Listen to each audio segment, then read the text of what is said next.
Hello, welcome everybody. I hope you're doing fine wherever you are today. So, I've missed you guys. I hope you also missed me. So, what do I have today? This is something which is crazy that I want to talk about. Asians and other minority groups in the United States are saying that black people are hindering them from getting opportunities such as education. Well, that's not good, and it's because they feel like they're not benefiting from the affirmative action, you know. And trying to look at it deeply, the people who have also fought for the affirmative action are the black people. Why will the black hinder them from getting these services? Ask yourself that question. The main thing that I think, even before letting you watch this video, is that I think that somebody is being used against another person. And you and I know who is being used. Asians are being used in this case to put a fight between them and black people, which is not right. I want you to watch this video. Tell me what you think about this video. Watch it with a critical mindset. Let's come back, share some discourse about these issues, because I believe that it's not something which is going to happen far from us. This is something which is will stay with us. And we as black people, we need to talk about this because it is not fair. As I usually say, everyone will always speak on black people because one, people, especially immigrants, minority groups who come to the United States, are used against the black people. Now, this is what I'm saying. Let's watch the video and then come back, say something about it, as usual. So Grace says that Asian Americans are being used as pawns and will be treated as scapegoats under the false assumption we will benefit. Asians are being used by the same people who purport to care about them getting into universities but are passing alien land laws preventing them from buying homes. Side note, that's actually happening here in Texas, where Asian communities are being targeted and not being allowed to purchase certain homes in certain areas. Newsflash, black people are not doing that to you. However, Yayatin Chu decides to say, Asians have been discriminated against in college admissions. We sued because it harms Asians. Ending affirmative action benefits Asians. Telling us we are pawns is demeaning and belittles our fight for our civil rights in America. I just want to know how you showed up to a fight and swung on the wrong people. You literally claim like you're fighting for civil rights for Asians in this country. Just so you know, the reason why you have civil rights to begin with is because of black people in this country. Because black Americans fought for their rights during the civil rights era that allowed you to have rights, that built the foundation for you to have civil rights in this country. Yet you feel like you have to strip ours away in order for you to have yours, and that's not true. But we know how anti-blackness works in this country as well as the rest of this world. As long as you're not black, you feel that you are more accepted. Meanwhile, the very people who are actually blocking your acceptance into these universities are also blocking you from buying houses. That's not black people.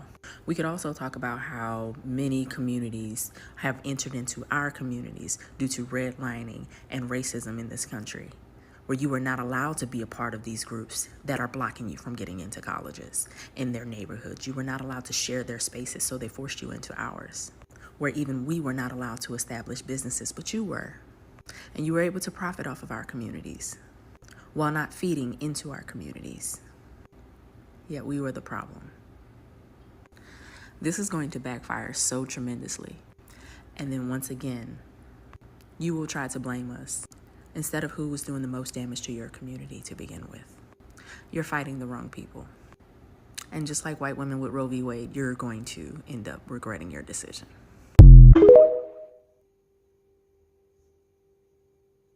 So Grace says that Asian Americans are being used as pawns and will be treated as...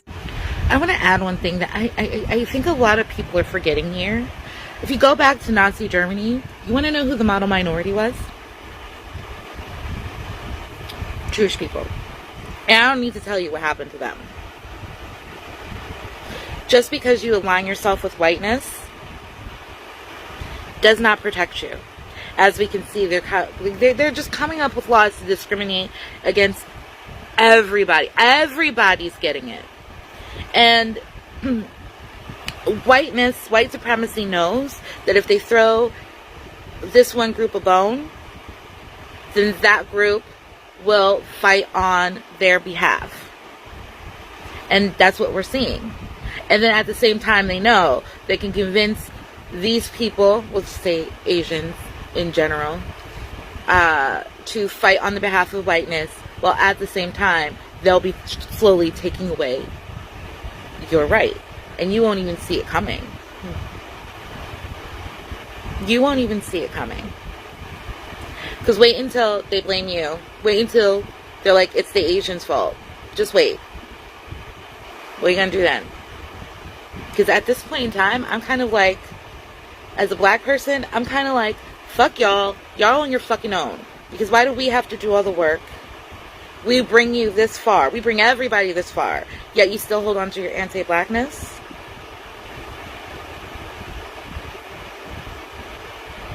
You don't take into consideration the things that black people have done to move this country forward. The ways in which our suffering has benefited different groups in this country. And yet there's still anti-blackness. And yet when shit pops off, they look to us. Why aren't you helping us? We already helped.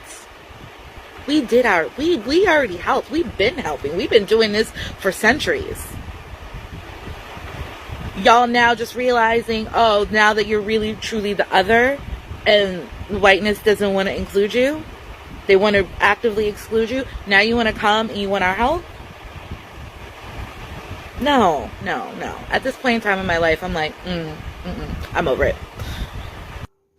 So first of all, it is some Asian Americans. It is a minority. So please do not fall for this divide and conquer tactic, because that is exactly what Edward Blum and the Supreme Court want you to do.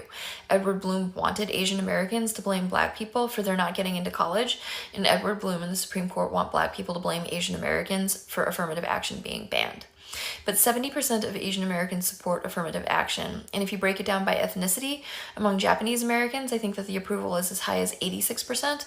I think that Chinese Americans have the lowest approval rating, and even then it is 56%. There is no Asian ethnicity where a majority disapprove of affirmative action. And in the most recent case, there were more Asian Americans involved in the lawsuit in supporting Harvard and in filing amicus briefs in support of affirmative action than there were Asian American plaintiffs who sued Harvard. Now, to answer your question, the reason why some Asian Americans think that this decision is a win for them is because they fell for divide and conquer tactics and they aligned with whiteness and they blamed black people for their not getting into college. Something I'll touch upon, as long as we do understand that a lot of Asian Americans like myself are aware of this and it doesn't change our support of affirmative action, research has indicated that if college admissions was based purely on GPA and standardized test score, then enrollment among Asian Americans would increase slightly, but we're talking about tenths of a percent. And it's also indicated that the 12% or so of Asian Americans currently enrolled in college who did benefit from affirmative action under such a system would likely lose their seats, and they tend to be Asian Americans who come from lower income families. On a purely personal note, when I was applying to the University of Michigan in the 1990s, it was generally thought that being Asian American is a disadvantage in college admissions. And what my dad told me is that since I am a first generation born Asian American, I have a lot of privilege. I was born and raised in a country that was stolen from Native Americans, that was built off the free labor of enslaved black people. Furthermore, I'm not the descendant of a railroad Chinese. I am not the descendant of a Japanese American who was interned during World War II. And at that time, we thought that I was not the descendant of anybody who was negatively impacted by the Chinese Exclusion Act. It turns out that wasn't true. But what my dad said was, if the University of Michigan is going to remove a quarter point from your application because you're Asian American, and that is necessary in order to redress historical harm done to black people and Native Americans, then so be it. And what the stereotypical Asian hard work ethic meant in my household is you just need to work that much harder to make up for that quarter point. And what you don't do is you do not blame the people who have historically been harmed. What you do is you work hard to change the system. So I am disappointed in my fellow Asian Americans who don't seem to understand that.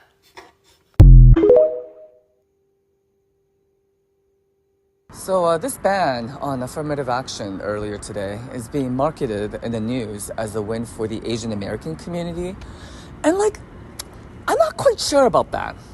I'm just thinking in my situation, I really don't think this is a win for me. I have to remember that with a college like Harvard, the acceptance rate is around 5%, which means that most Asian Americans who apply don't get into Harvard. No matter how you slice and dice the admissions process, most Asian Americans who apply will never get into Harvard. Even if Harvard decided to reserve every single one of their spots to an Asian American person, even then, an Asian American who applies will most likely not get in. But up until now, if you didn't get into one of these Ivy League schools, you could have at least blamed it on affirmative action. You could be like, Mom, it wasn't my fault. It was affirmative action. My race held me back. But now, what are you going to do? Huh? What are you going to tell your mom? Worse yet, what is she going to tell all her friends? You can't use affirmative action as a scapegoat anymore. She's going to have to admit to everyone around you that you really weren't good enough to get in. Sure, let's talk about it. So the person asking this question is Asian, and so I know what you're trying to get at. A lot of Asian Americans have been led to believe that because we're overrepresented at a lot of selective universities, that we've become undesirable and that we need to have higher test scores than everyone else just to have a chance to get in. There's this misconception that Latino students and Black students have it easier than Asian students getting to these universities because they're underrepresented. But the thing is, it's statistically impossible for underrepresented students to take seats from Asian American students. Harvard has 14% Black students and 12% Latino students, which is more or less their representation in the actual US population. In contrast, despite being 5% of the US population, Asians make up 25% of Harvard. A 2016 study by Sage Journals found that even if you remove all Black and Latino applicants, white and Asian applicants only get a 1% higher chance of getting into Harvard. Affirmative action is just a small part of what's called holistic review, and even though it's not a perfect system, we should stop accusing Black and Latino students of taking our spots. Frankly, it's racist. In response to the fact that Black and brown people are paid less than white people for the exact same work, this guy claims affirmative action and thousands of Asians who got shut out of colleges for underqualified Blacks say differently. As an Asian American, I can tell you this is a lie, and here are 3 very good reasons. Asian Americans are 6% of America's population, but 26% of those who got admitted to Harvard. Doesn't sound like they're too oppressed here. Point 2, 43% of white students at Harvard are legacies. That's more than Asian, Hispanic, and Black students combined. But speaking of unqualified students, 75% of these legacy students would not have gotten admission if they weren't legacy students. They're the ones taking seats for more qualified Black, Asian, and more qualified white students. Point 3 is the icing on the cake. The demographic that benefits most from affirmative action are white women. More than Black, Asian, and Hispanic people combined. Racists know they don't have a leg to stand on, so they want Black and brown people to fight against one another. Don't let them do that. Class dismissed.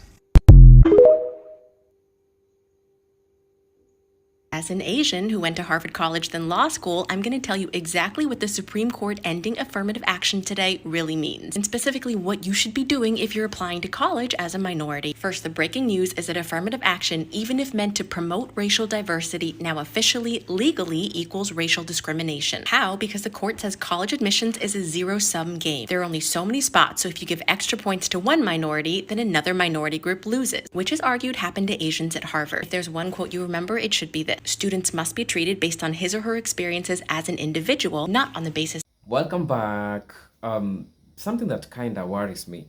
If it is Black people who fought for all these things, if it is Black people that ensured any other minority group can come to the States, or any other minority group which is in the United States or was born in the United States can now get a job, can now get an higher education, go to an higher education level, it is because of the civilization that Black people has brought, especially for the African Americans who are in the United States. Listen to what I'm saying. There is no way you can accuse a person who has made it possible to you. It should be vice versa. It should not be the way you're trying to say. You know what I'm saying? So with that being said, I don't believe that Black people in the United States are making it hard for Asians to get these services. I mean, I don't believe in that. That's not true. All I know is that Black people, since time immemorial, have ever fought, have ever tried, have ever fostered, I've ever had, I've ever fought through blood and sweat for the civilization, for the other minority groups. You having Puerto Ricans in the United States. We having Indians in the United States. We're having Africans in the United States. These have been made possible by African Americans fighting for the civilization so that even other group of people can set their foot in Africa. And let me tell you something. America is crumbling down. And I'm going to tell you this as a matter of fact. Black people are really rising today. Black people are rising, especially blacks in the United States. And they know very well that they're rising. And what can they do to keep the black people down? What they can do to keep the black people down is to bring the other race, is to bring the other groups into the United States, especially into the hoods of the black people. Now, after they have brought these people into the hoods of black people, do you know what they'll do? Black people will fight them. And instead of focusing on important things which will be happening around them, an exemplary case is what's happening with the Asians and the black people. Tell you what, I know most of you will say that, no, you don't know what you're saying. You know, you just come from Africa. Well, the clips that are playing there really talks for themselves. Am I the one who recorded those videos? Nope. This video are recorded by Asians and some Africans and some Americans, some black Americans inside the video. So tell me, how am I putting up things? You know, I mean, it's something which is natural, you know. And what I'll tell you as a matter of fact is that American is falling down. American is going down. And they're in denial. They don't want to agree with this. And the black population in the black neighborhood, when they can stand, that can be one of the greatest assets that they can have. Let me tell you that as a matter of fact. So, tell me what you think about this situation. It should be vice versa, and it saddens me when it is always, the blame is always to the black people, especially black Americans. Yep. See you in my next video. Until then, peace, love, and harmony. Salute. You know how we do it.